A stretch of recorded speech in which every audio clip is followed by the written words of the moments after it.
As soon as you come into the world, you're taken from your mother and placed in an incubator. There is no time for her to raise you. She's sent back to work immediately. Parenthood doesn't really exist in a sane society, especially amongst low-class warriors. Your parents don't care about you. Not because they are cruel, but because they have been taught not to. For them, you're just another soldier. There is even a good chance you'll never see them again. As a Saiyan, you don't belong to your family. You belong to the army. The moment you're placed in the incubator, your fate is in their hands. The army runs tests to figure out your power level. That number decides everything about your future. If your power level is very low, you might be one of the lucky few to escape the warrior life. You would be given to the non-fighters to be raised for simple tasks. Cleaning, cooking, or building. It's not much of a life, but it's safe and peaceful. That's more than what most Saiyans get. If your power level is decent enough, you might be sent off to a distant planet as part of the king's new program. They've started sending babies to conquer worlds on their own. The idea is simple. If the child succeeds, the Saiyans gain a new planet. If not, it's no big loss. But the program almost never works. For most Saiyans though, a high enough power level means only one thing. You'll be raised as a low-class warrior. You'll grow up in one of the army's thousands of incubators, surrounded by others just like you. When you're old enough, they'll take you out and put you in basic classes. Education is still a new idea for the Saiyans. It's not something they value on their own. The only reason they teach you to read and count is because King Cold's forces require it. They want you to know how to fly their ships, read their commands, and use their technology. Your indoctrination begins early. You are taught to take pride in destruction, to see the erasure of entire planets and races as a noble duty, a cornerstone for Saiyan pride. But even amidst the harsh discipline and brainwashing, these early days are ironically some of the best of your life. But these lessons don't last long. As soon as you can read basic instructions, that's where they teach you what being a Saiyan is really about.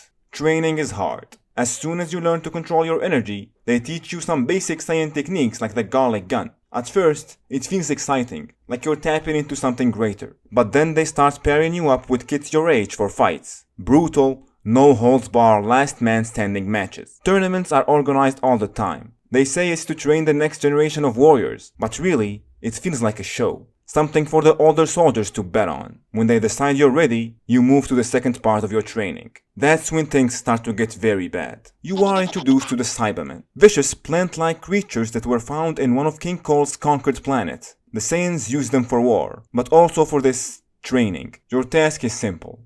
Fight them. These things are so strong. Far stronger than you. The first time you fight, you barely stand a chance. You get beaten to the ground over and over again. And every time you think you might die, they drag you back from the brink just to throw you into the next fight. The trainers know that your small, fragile body isn't a match for the Cybermen. But that's the point. They want you to experience what they call a Zenkai boost. Saiyans get stronger after surviving near-death experiences, so they push you to the edge over and over again. It's painful. It's humiliating, but they tell you that this is what it means to be a Saiyan. Some of your comrades don't make it. They die during training, but no one mourns them. Instead, the trainers tell you that there is no greater honor than dying for strength. It's twisted, but you cling to the idea. It's the only thing that makes the pain feels worth it. Spoiler, it's not. When you've survived long enough, it's time for the final part of your training. You're going to learn to control the Saiyan's most powerful weapon, the Ozaru. To do this, the trainers create artificial moons to force your transformation into a great ape. They tell you to focus and try to control it. That's it. No real technique, no instructions. There is no real method to controlling this power. It's different for everyone. You're thrown into this for weeks, spending more time in your transformed state than your normal form. The transformations leave you exhausted. You're barely yourself anymore, just a tool they are sharpening for war. If you're lucky, or unlucky, eventually, you begin to understand how to control the form. At least enough to follow orders when transformed. Mastery is rare, something only the truly skilled can achieve. For you, a low-class fighter, this is as far as you'll go. It's enough to keep you alive on the battlefield, and that's all they expect of you.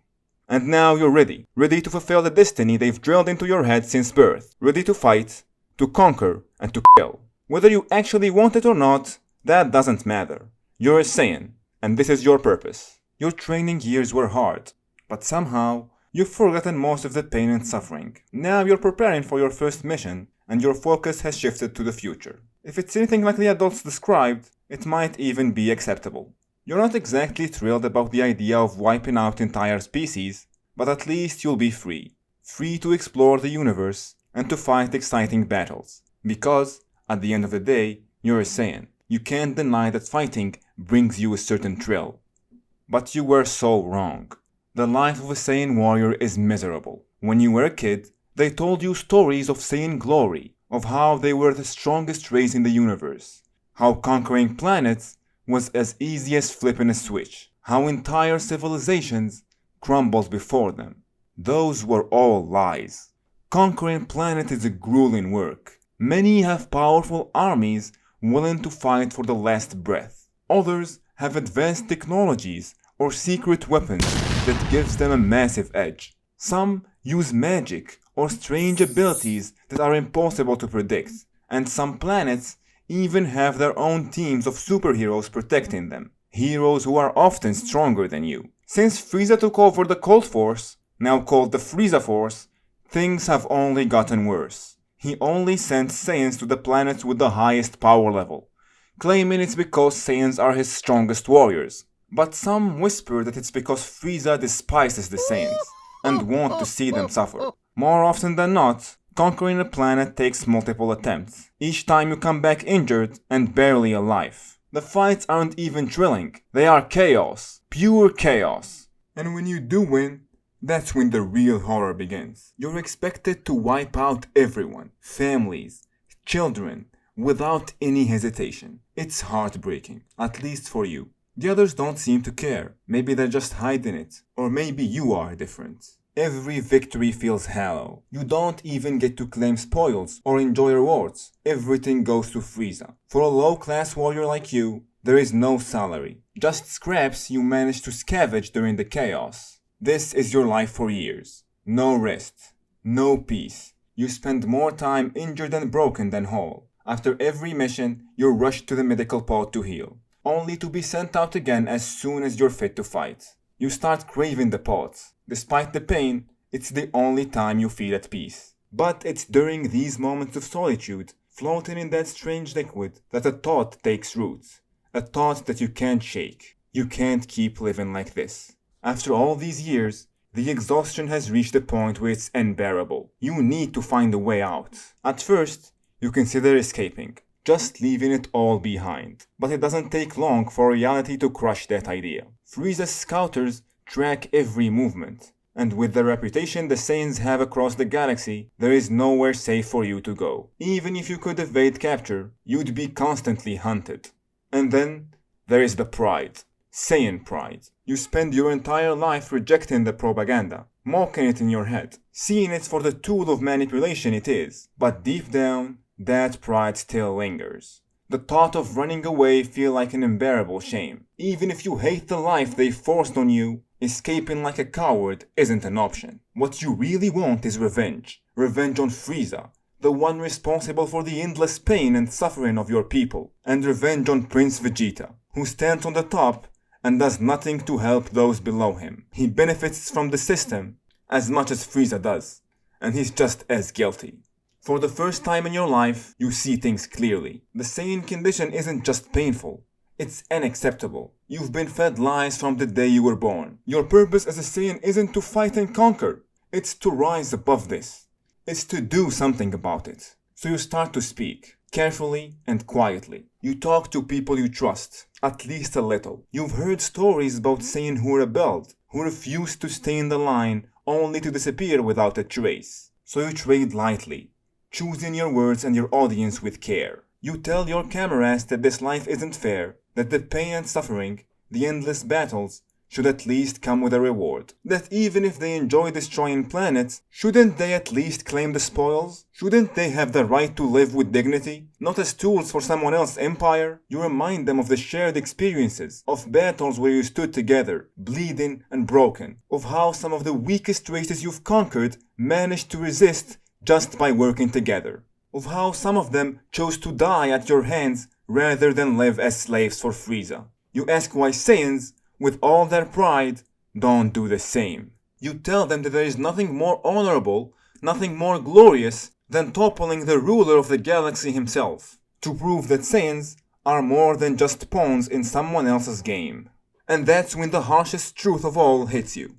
The worst thing about your condition isn't the forced battles or the constant pain. It is not the evil you're made to do or the innocent lives you destroy. It's not even the fact that you receive nothing in return. No, the worst thing about your condition is the others. It's that everyone around you accepts it. The true tragedy of your life is not Frieza's cruelty or the Saiyan's government's submission. It's the ignorance, the false consciousness of your people. They have bought into the lies so deeply that they don't even see the chains around their necks. You spend months trying to find others like you. Those who refuse to let their destiny be directed by Frieza, who want something more than this life of endless battles and misery. For a long time, it feels hopeless. Most of the Saiyans you approach are too entrenched in the lies to even consider your words. But then, one day, you find them. It starts with a single soldier, cautious but curious. He listens more than he speaks, asking you subtle questions about your beliefs. Eventually,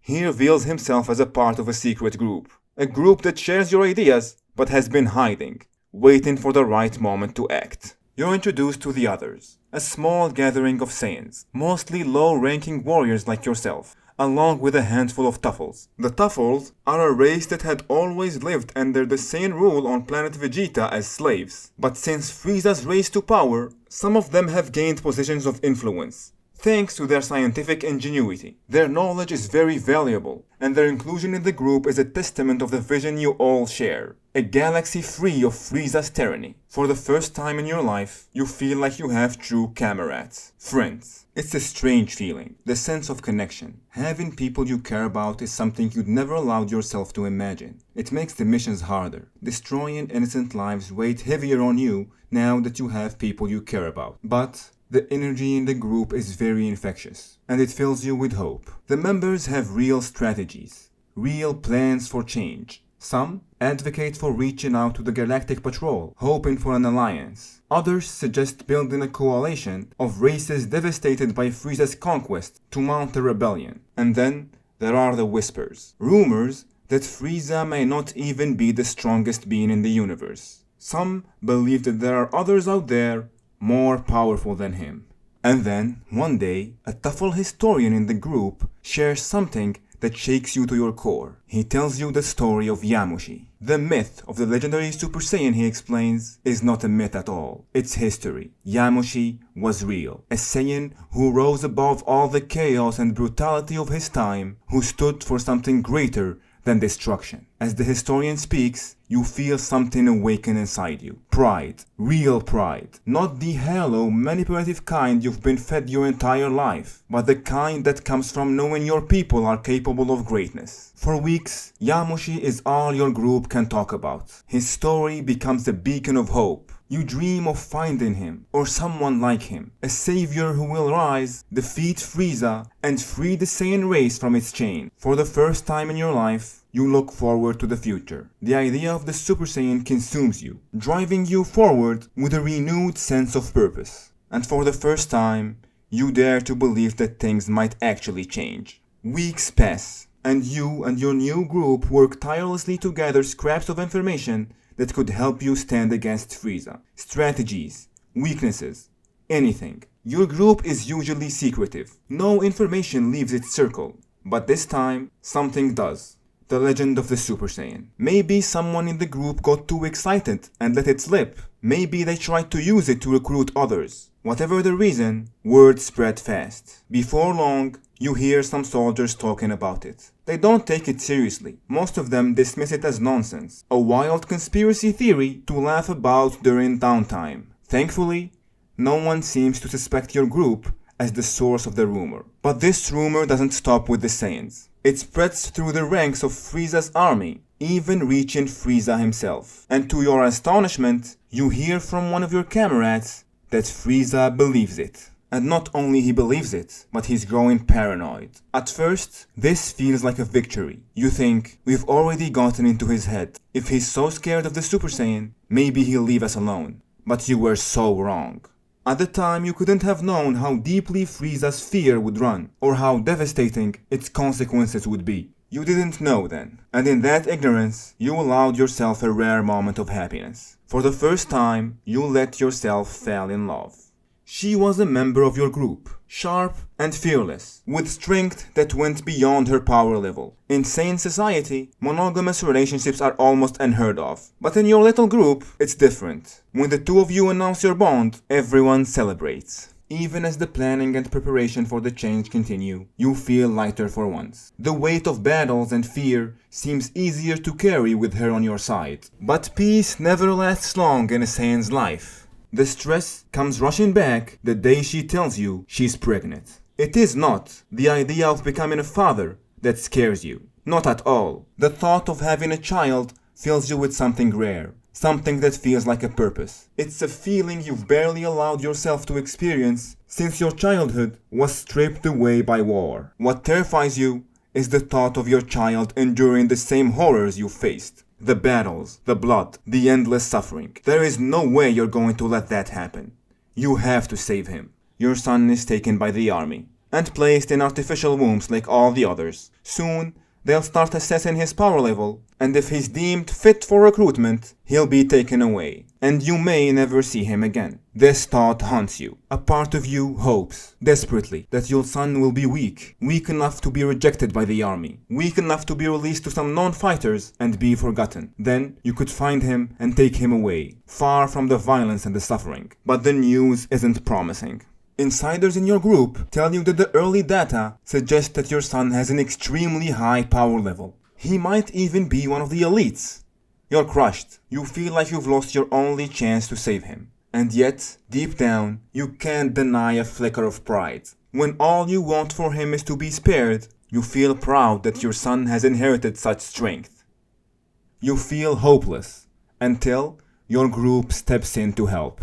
They know how much your child means to you. They see the fire in your eyes and understand that this isn't just about your son. It's about everything you're fighting for. After weeks of planning, they help you devise a solution.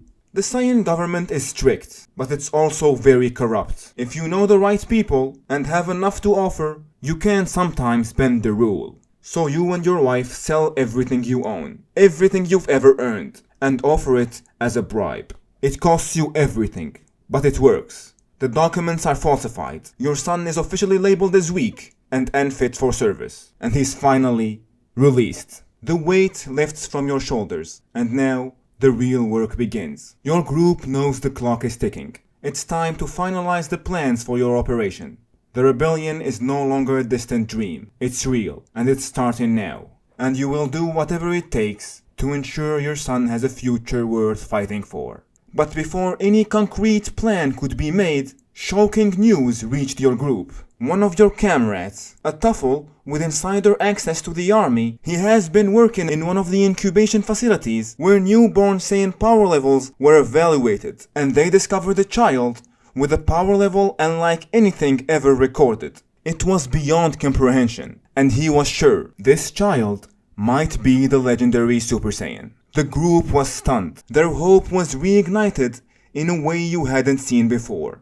But there was a problem. King Vegeta himself has ordered the child to be exiled to an inhabited planet. No explanation was given, but it was clear. The king saw the child as a threat, not a savior. This revelation only deepened the group's resentment towards the king. It confirmed what you had always suspected. King Vegeta thrived under Frieza's rule and worked to preserve the very system that enslaved the Saiyan race. The group decided to act immediately. A small team volunteered to steal one of Frieza's ships and start searching for the exiled child. They knew the risks. Their disappearance will not be unnoticed, and Frieza's forces would hunt them relentlessly. But the possibility of finding the legendary Super Saiyan was worth everything.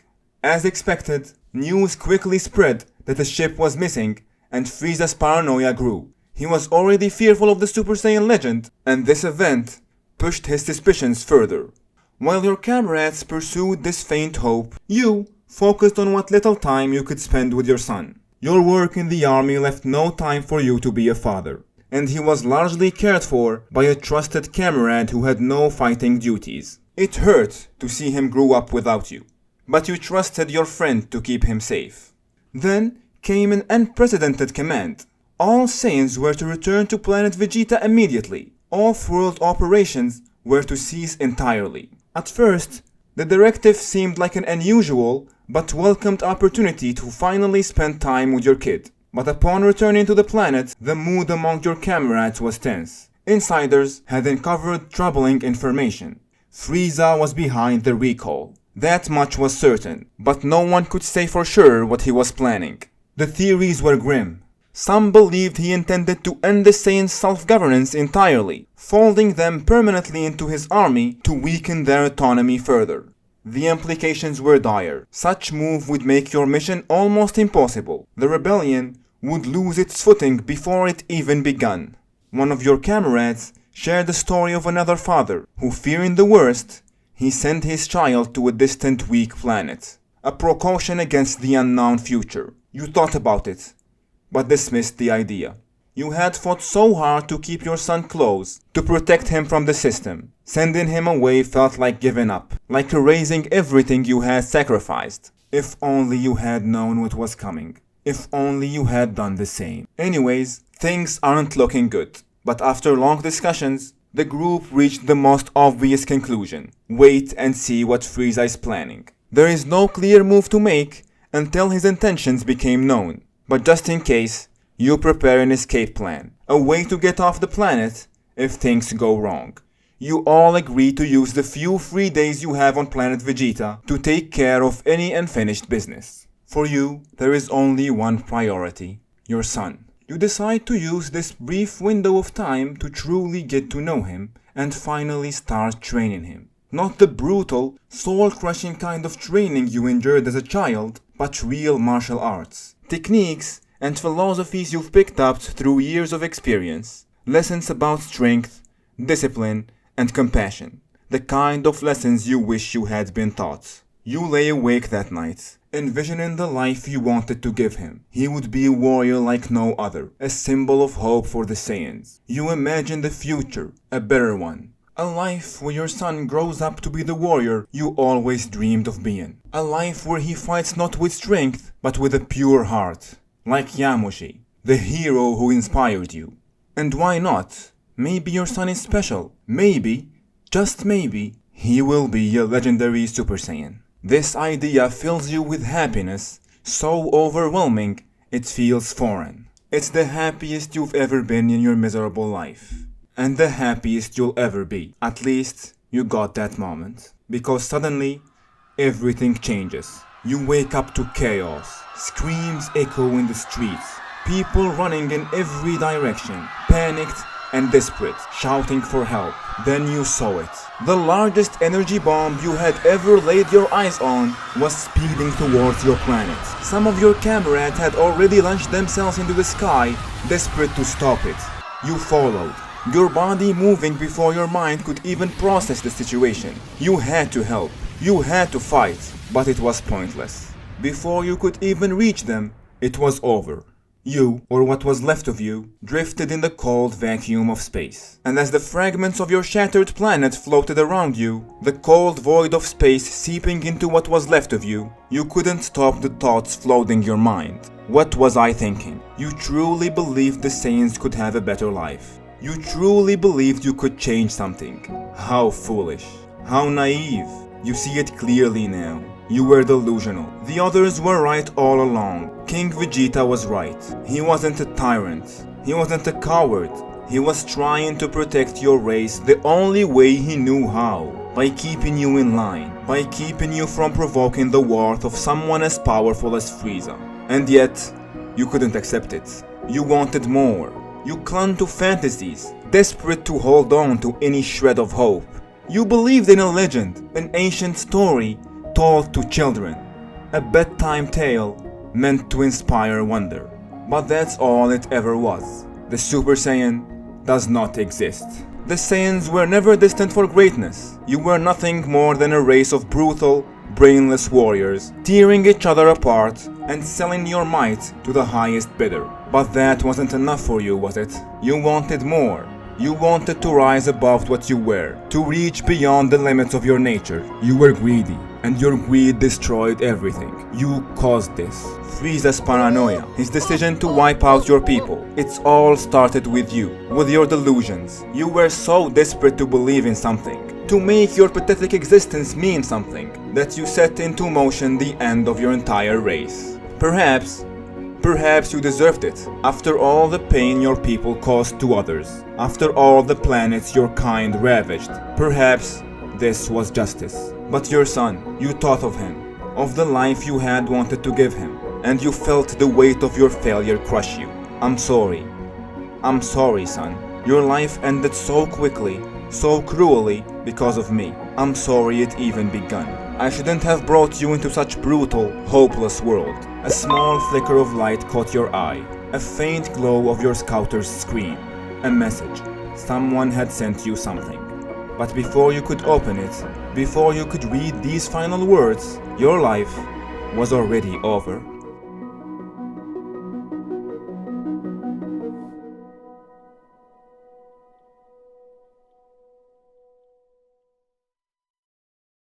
What I do now is focus all my power right around here in the middle of my back.